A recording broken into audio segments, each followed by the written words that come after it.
Mas você tá triste no trabalho e nossa mente tem a mania de generalizar. E ela fala, tá tudo dando errado na minha vida. Eu tenho uma crença que eu não sou bom o suficiente e eu preciso ficar atento a isso quando ela aparece. Metacognição é quando você analisa você mesmo. E aí a sua mente para de dominar a sua vida porque você cria uma inteligência para olhar para ela. A gente não afasta pensamento brigando com ele. Para de pensar nisso. Ai, que saco. Cara, se ele tá te dando toda hora esse pensamento, tem uma função. Pelo fato de não ter recebido muitos elogios durante a vida, mais críticas e tudo mais, e aí, em algum momento ali, como jovem adulto, ter recebido só uma frase que não significava uma crítica nem nada, eu ter interpretado como uma crítica, porque já ter sofrido aquilo antes, e hoje em dia, quando eu recebo um elogio, por exemplo, você é um bom host, por exemplo, eu não consigo acreditar ou me sinto estranho. Então, como, eu vou botar entre aspas, curar um trauma desses, sabe? Como que a pessoa tem que fazer pra lidar bem com isso? Nossa, você mandou muito bem, porque essa pergunta é bem complexa.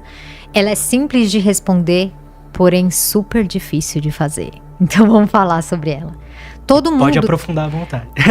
Eu vou considerar essa sua frase como uma crença negativa de você mesma, do seu potencial, tá? Então eu vou partir desse pressuposto que, por conta da sua história de vida, seja lá ela o que aconteceu, você concluiu que você não é bom o suficiente. Lembra que eu falei, o grande problema na nossa vida são as conclusões?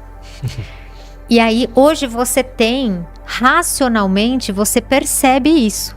Esse é um grande passo, tá? Você perceber que você tem um pensamento que não te deixa receber elogio.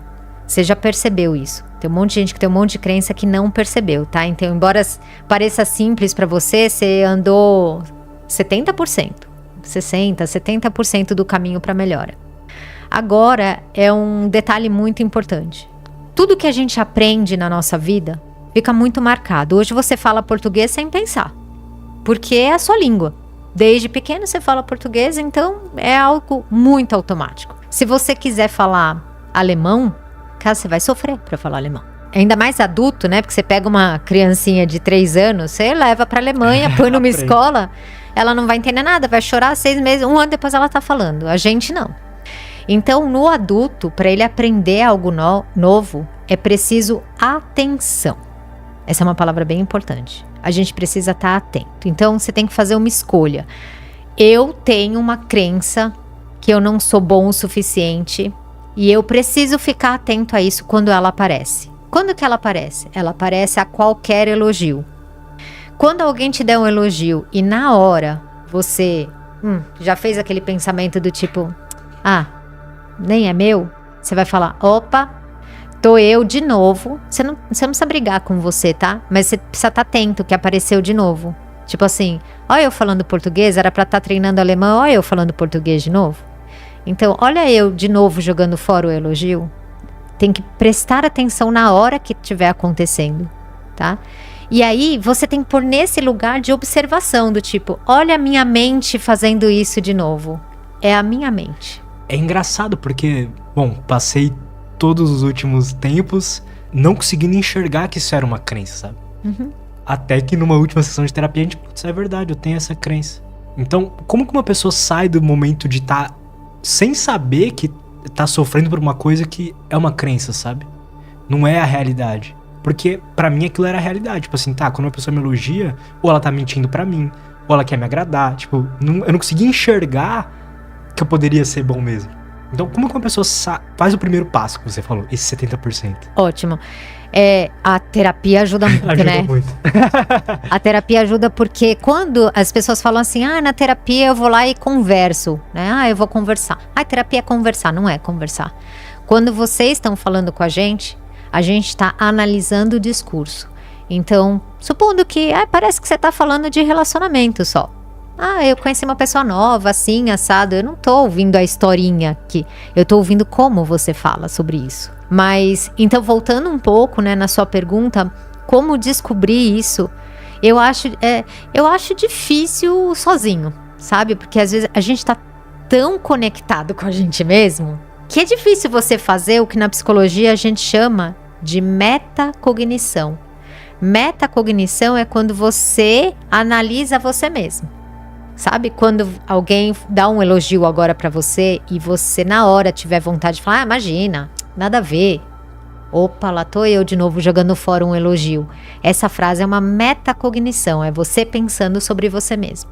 E aí a sua mente para de dominar a sua vida porque você cria uma inteligência para olhar para ela. Entende? Isso lógico, tô fazendo uma metáfora assim, mas é quando você consegue se avaliar. Sem ajuda, eu acho bem difícil, para falar a verdade. Não acho que a psicologia é o único caminho não, tá? Acho que leitura de livro bom. Hoje a gente tem um monte de podcast, né? Esse podcast tá falando sobre isso. A pessoa clica, né, alguma coisa. Pode clicar aqui, pega um conteúdo ali. Já vou deixar uma dica. Começa a ler sobre erros cognitivos. Vai lá no Google, joga erros cognitivos que eu vou falar o que é. Boa. São erros que a gente comete ao avaliar uma situação. Então eu dei esse exemplo do fulana te traiu e você acha que mulher não presta. Isso se chama generalização. E a gente tem que tomar cuidado. Então já é a primeira dica. Presta atenção se você não está generalizando. Como você vai saber isso? Quando você falar, todo mundo, ninguém gosta de mim. Todo mundo é muita gente, sabe? Todos os homens, todas as mulheres. Quando fala todo mundo, ninguém... nada, tudo, é exagero, porque tudo é muita gente, é muita coisa, né? Nenhum homem presta, nenhum é muito, né? Estamos falando de bilhões de homens que existem no mundo. Você experimentou todos? Não, então você está generalizando. Esse é um ponto. Outros tipos de erro cognitivo é focar só no negativo. Então a gente tem que estar atento a isso. Por exemplo, você acordou, tomou seu café, foi trabalhar, e aí você tá indo trabalhar, você bate o dedo na quina da porta. Aí você fala, putz, meu dia tá todo errado. Meu dia tá todo errado é um foco no negativo. Porque você acabou de jogar fora, vou falar uma palavra que as pessoas estão enjoadas, mas a gratidão de ter acordado, de ter tomado café, sabe? De ter um trabalho para você ir. E eu falo da gratidão, que é muito importante a gente ter, porque a gratidão nada mais é do que você treinar o seu foco nas coisas positivas. E a gente treina o foco nas coisas negativas. Por quê? Muito provavelmente pela vida que você está levando, né? Primeiro, como eu te disse, ser feliz dá trabalho. Então, você tá estressado no seu trabalho, você tá com medo, seu relacionamento às vezes não tá bom, alguma coisa não tá boa. Vamos dizer, nem tudo tá ruim, tá? Senão é generalização. Mas você tá triste no trabalho e nossa mente tem a mania de generalizar. E ela fala, tá tudo dando errado na minha vida. É isso que ela fala. Porque a tristeza da relação tá tão grande que parece que tá tudo dando errado. O trabalho já não tá tão feliz, porque se você não tá bem no casamento, aí você vai triste pro trabalho. Então... você vai jogando tinta cinza nas coisas, né? Sua mente fica meio cinza por conta da tristeza que você tá vivendo no trabalho. Quando você chega em casa, você tá com a mente cinza. E aí o seu relacionamento que era pra tá legal, que você podia, sei lá, ter uma relação sexual à noite, você não tá com vontade, porque o chefe... Então a gente meio que mancha, né? A tristeza, ela não não tem um compartimento, né? Estou triste com o trabalho e o resto do cérebro tá tudo bem. Vai manchando. E a gente vive uma vida de muita exigência que muito provavelmente você não está feliz em alguma coisa. Ou no trabalho, ou na relação, ou na sua vida, sei lá, qual, né? E aí a gente acaba focando no negativo. Mas eu vou te responder agora de uma outra forma, tá? Por que a gente foca no negativo? E eu vou te responder isso do ponto de vista fisiológico, pode ser? Claro. A gente, na evolução da espécie... sempre foi muito importante pra gente prestar atenção nos perigos, porque é isso que te deixa vivo. Quando você vive uma experiência negativa, vou dar um exemplo bem simples. Você comeu uma comida e você passou mal, passou muito mal, vomitou, tal. Essa memória precisa ser guardada dentro de você, porque você passou por um perigo. Você poderia ter se intoxicado com aquele morrido. Então, memórias, momentos traumáticos. Por que os momentos traumáticos ficam grudados na nossa memória?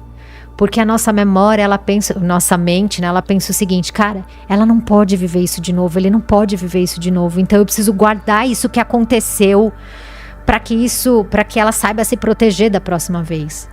Então todo trauma, ele gruda na nossa mente, ele tem um espaço dentro da memória mais importante do que as coisas positivas. Você é capaz de esquecer algo muito legal que aconteceu com você, mas é mais difícil você esquecer um trauma. Que o trauma, você entendeu? Ele serve para te proteger. Né? Você sofreu um abuso sexual, que no Brasil, 1 a cada 4 mulheres sofre abuso.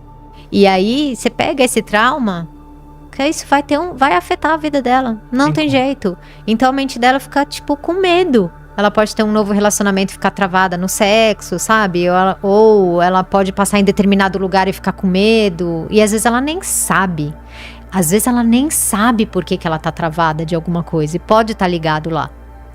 E como eu te disse, vou juntar uma coisa com a outra, a nossa mente, ela generaliza as coisas. Então você foi lá e teve um abuso sexual num lugar fechado, num lugar à noite, e com uma pessoa que você confiava. A sua mente fala, cuidado com as pessoas que você confia, cuidado com a noite, cuidado com o lugar fechado. E a gente não sabe como que a mente vai generalizar, mas às vezes ela generaliza para um negócio que atrapalha completamente sua vida. E a pessoa fala, nossa, eu não sei porque do nada não consigo me relacionar com as pessoas. Quando entra no quarto e tranca a porta, não sei o que acontece. Você não sabe, mas a sua mente sabe. Esse caso do abuso, por exemplo, é claro isso, porque depois ela fica tentando se adaptar a poder sobreviver mais, né? Isso. Ela fica tentando te proteger pro resto da vida. Só que ela atrapalha a sua felicidade, né? Porque você tá com outra pessoa que não tem nada a ver com o abusador, mas você tá vivendo com ele experiência que você teve lá atrás. Tipo, não consigo ter sexo com ele porque, né? Mas é outra pessoa. E aí vem aquela sua pergunta, tá? Como é que eu faço pra mudar? Ela precisa. Ela tá lá na terapia, ela falou, caraca, eu tô travada sexualmente porque eu vivi um abuso. E a minha mente está jogando em cima de fulano, né? Do João, tá jogando no João uma coisa do passado. Ótimo, fez a primeira grande... Percebeu. Isso já é metacognição, né? O problema não é o João e nem eu. É a experiência do passado e a minha mente está tentando proteger. Nunca brigar com a mente. Sempre agradeça a sua mente. Ela está tentando te proteger. Então a gente já viu na psicologia que quando você briga com o pensamento, ele não vai embora. A gente não afasta pensamento brigando com ele. Para de pensar nisso. Que saco. Cara, se ele tá te dando toda hora esse pensamento, tem uma função. Então eu sempre falo, agradece. Já entendi, você tá com medo do João porque você tá achando que o João é o meu passado, é um cara que vai me abusar, mas não é, tá? É outra pessoa. Obrigada por me avisar. Valeu, obrigada. O João é outra pessoa e eu tô atenta a isso, fica tranquilo. Pensa que a mente é alguém falando assim pra você. Sério que você vai sair com ele? Ele pode fazer mal pra você. Lembra? Você já aconteceu. Olha, ele pode abusar de você. É tipo uma mãe super preocupada, né? E você não vira pra mãe e fala, cala a boca. Você fala, mãe, tá bom, valeu, já entendi, tá frio, vou levar casaco, obrigada por me avisar. Você não vai mandar a mãe calar a boca porque ela tá fazendo isso por amor. Então sua mente tá, por amor, tentando te proteger. Você só lembra ela de, cara, tá tudo certo, o João é outra pessoa, fica tranquilo, tá tudo certo aqui. Tô me protegendo.